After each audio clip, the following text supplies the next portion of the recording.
Welcome back to Say No More Media, your top sports news media outlet for 2025. Here at Say No More in the Bay, we say no more when it's used to tell someone that it is not necessary to explain something further because one understands what I'm trying to say. So here at Say No More, we cover all the top sports media. Like, comment, and subscribe, and do not forget to click that notification bell as we are fastly growing and we don't want you to miss out on this fire content. So welcome back to Say No More Media. Don't forget to like, comment, and subscribe, and click that notification bell. I appreciate you for coming back if it's your returner.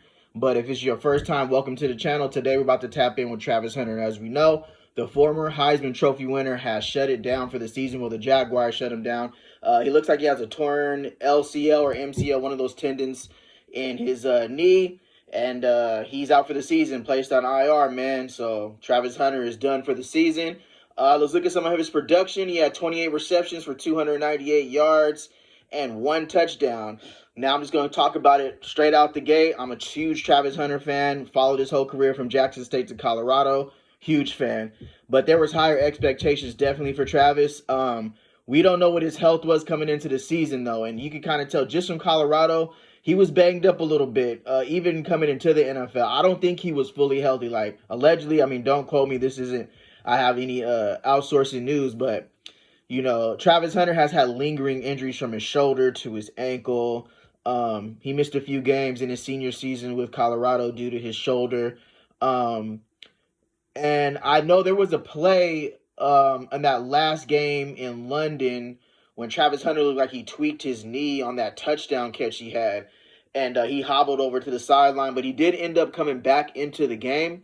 But I'm going to say that, you know, it looked like a non-contact injury, just one of those kind of like Malik Neighbors injuries. Not as severe, but yeah, I've been there with the LCL or MCL sprain. And what it affects is your lateral movement. You know, Travis Hunter is very twitchy, so it's harder for him to like plant his foot into the ground and cut or plant left or plant right. You know, that's what, and he's a huge athlete, like the way his jumping ability is. So, you know, being able to stick with the receivers, playing both ways, the way Travis Hunter's been doing. I know the Jaguars have a lot invested in Travis Hunter. So for them, they're not thinking short-term, they're thinking long-term. Hey, we invested a lot into Travis Hunter, so let's get him healthy. Let's get him ready for the future because he is the Jaguars' future. They gave up a lot to get Travis Hunter and move up to that number 2 pick. So it's not surprising that the Jacksonville Jaguars just went ahead and shut him down for the season. They're protecting their investment.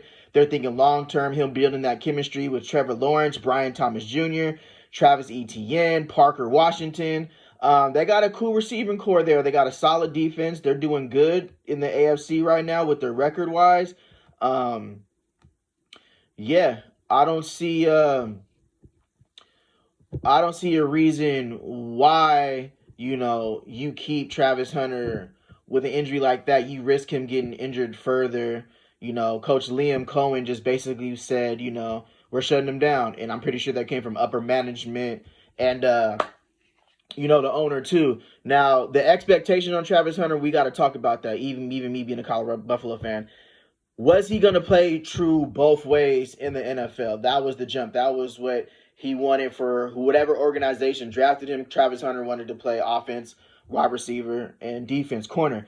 Now, everybody pre-draft, all the former NFL players, current NFL players, analysts, writers are all talking about the physical toll that it takes on his body. He's not a bigger frame guy. He's, you know, cut up, whatever, pause, but he's not, you know, will he be able to tackle Derrick Henry on a consistent basis, cover Jamar Chase, and then go out there and get covered by Christian Gonzalez and Sauce Gardner for a whole game? Now, we seen him do it at Colorado at a high level, which led him to, you know, getting the winning the Heisman Trophy, but the NFL, as you know, is a different ball game, is a different league. It's the elite of the elite. There's a bunch of Travis Hunters in the NFL. There's a lot of Travis Hunters, so he's going against another Travis Hunter on covering on at corner, and then, you know, he's being covered by somebody with just as much or more talent at wide receiver. So with that being said, yeah, I wanted to see a lot more Travis.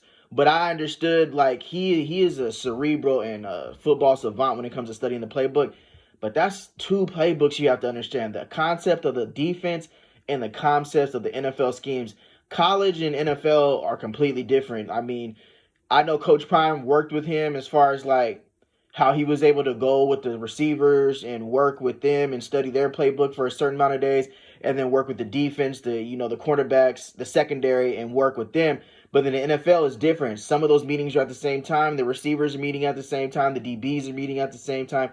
The defensive coordinator, the offensive coordinator. You got to be able to build that camaraderie with Trevor Lawrence, your cornerback, with your free safety, with your strong safety, with your other corner. Excuse me.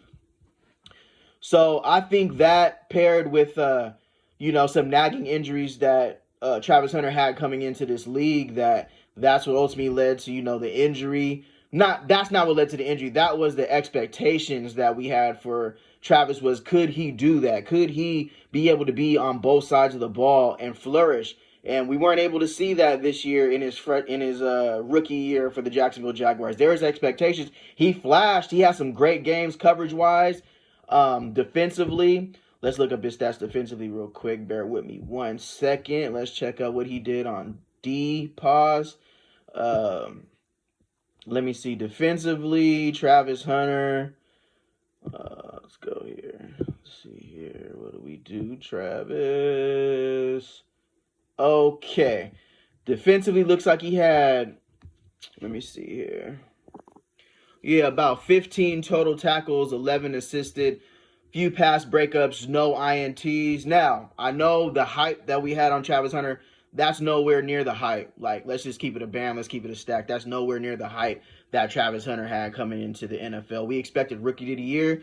We expected Offensive Rookie of the Year, or at least Defensive Rookie of the Year. One or the other. We expected one of those from Travis Hunter. And, he looked dynamic on defense. He had his breakout game against the Kansas City Chiefs where he made that spectacular catch.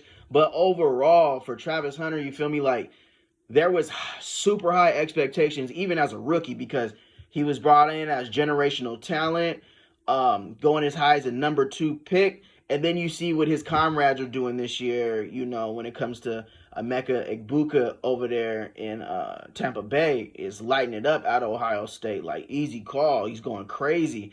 Quinshawn Judkins, RJ Harvey. We're talking about offensively on the offensive side of the ball. You got some players who are actually making, putting up stats for their teams right now. Not saying that Travis Hunter is incapable. I just feel like even with Brian Thomas Jr., who's establishing who's the X, who's the Z there, that relationship with Trevor Lawrence.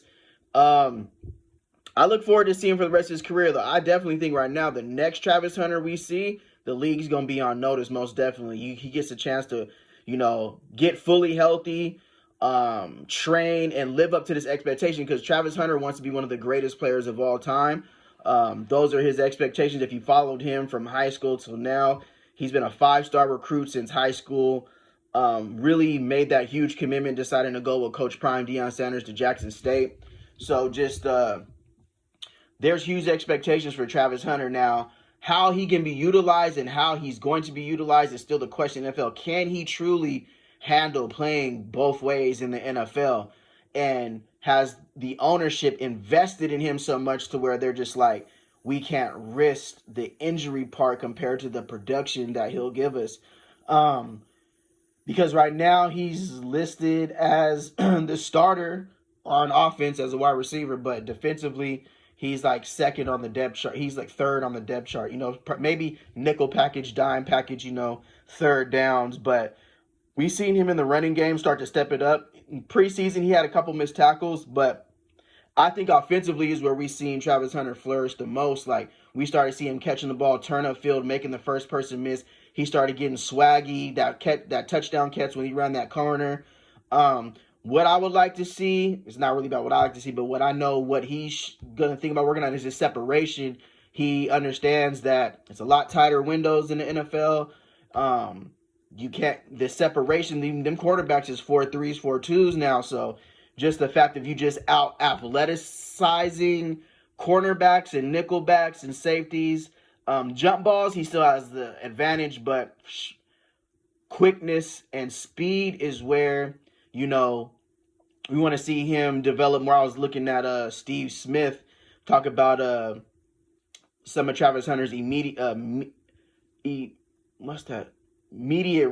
routes, like, the digs, the comeback routes, the posts. We seen him score on a corner, straight fade route. Can we line you up like a Tyreek Hill at the X and just have you run a fade, a go ball, back shoulder. I think he's very good in hitches, quick screen slants, choice routes. If you line him up in the slot, it's a no-brainer. I think him operating out of the slot could possibly be, his best bet out wide at wide receiver or lined up inside, at the F or the flanker route for the slot. As a cornerback, elite. I think that's where he's gonna. I'll have no worries with Travis Hunter at corner. And as we've seen, what he was able to do, matching up with Jamar Chase, matching up with some of the more elite receivers, Devontae Adams. We see him make that big play on Devontae Adams. He has a lot to learn though. There's a lot of receivers in the NFL right now that are crafty, veteran wide receivers who know how to get open. And then now, as far as Travis Hunter, they're definitely going to want to go at Travis with all the hype. But now this season's over. So what we got to do is Travis is not become forgotten, not be labeled as, not me, because I'm a fan, but you know how this league these fans are. They are quick to label you a bust. They want microwave success. They want now. So we know he's finished for the season. The draft is coming up. We need to strengthen. I think the Jaguars need to strengthen that offensive line, get Trevor Lawrence some better protection. And then I think next year will be Travis Hunter's breakout season, Definitely look to see him go over 1,000-yard receivings, closing on 100 catches, because that's the hype. That's what we expect from a number 2 pick. Let's not forget, he's number 2 pick, former Heisman. He's in an elite class, so that's what we want to see from Travis. Yeah, man, Travis Hunter is out for the season. We wanted to see him, right now with the Jaguars looking like they can make the playoffs. Was definitely looking forward to Travis Hunter, finishing off his rookie season, but hopefully he gets healthy. He goes as have. If he needs surgery, he gets that done, and we can see the young man back in 2026, 2027. What do you guys think about Travis Hunter? What do you feel about his rookie year? Was it a letdown? Was it a success? On your opinion. For me, for Travis, I feel like following him as long as I did, I seen his potential, but I also could realize, man, he was dinged up a little. He was dinged up a little bit. And hopefully that doesn't become, an issue for him moving forward for the rest of his career, that he can use this offseason, put on some pounds, put on about 5-6 pounds of muscle, maybe, but maintain that speed, get more elusive, more quick. But let me know in the comments what you feel about Travis Hunter. Like, comment, and subscribe. I appreciate all the love. And as always, say no more. Appreciate that.